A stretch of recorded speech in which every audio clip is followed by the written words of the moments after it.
हम sir treatment पे अगर आएँ तो इंसुलिन के अलावा जो दवाइयाँ हैं उनके अलावा और क्या मैनेजमेंट है डायबिटीज़ का? डायबिटीज़ डिपेंड करता है कि आप कौन सी डायबिटीज़ मैनेज कर रहे हैं।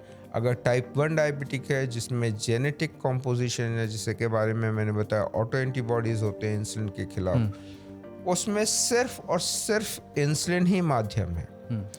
जबकि जब हम टाइप 2 डायबिटीज़ की बात करें तो डिपेंड करता है कि पेशेंट किस स्टेज में डायबिटीज़ के, शुरुआती स्टेज में है, लेट स्टेज में है।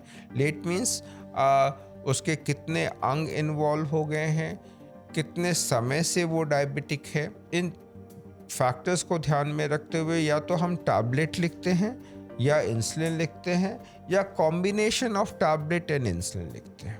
किसी को मैंने ये भी सुना सर कि अचानक शुगर लो हो जाती है पेशेंट्स की, रात में शुगर लो हो गई तो उन्हें कुछ मीठा खाना पड़ा। ये स्थिति कब उसमें आती है, किस कंडीशन में?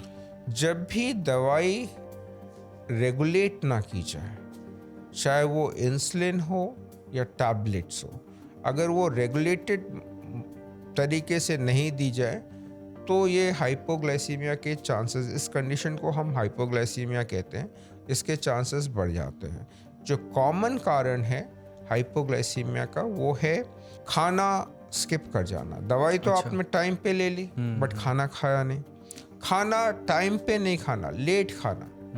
और जो तीसरा कॉमन कारण है, जैसे आप यूजुअली उस दवाई के साथ 2 या 3 रोटी खाते हो, उस दिन आपने एक ही रोटी खाई, मतलब तो कम खाया, लेट खाया, नहीं खाया। दोनों का तालमेल होना चाहिए, खाने और दवाई का। तभी आप चांस इस हाइपोग्लाइसीमिया से बच सकते हो। मतलब आपने ग्लाइसेमिक फूड कुछ लिया है, रोटी ली है, सब्जी ली है, तो और इधर से आपने शुगर कम करने की दवा भी ली है, तो शुगर ऑलरेडी कम खाया होगा आपने, तो दवा से और कम हो जाता कम होगा। हो जाएगा, बिल्कुल जी।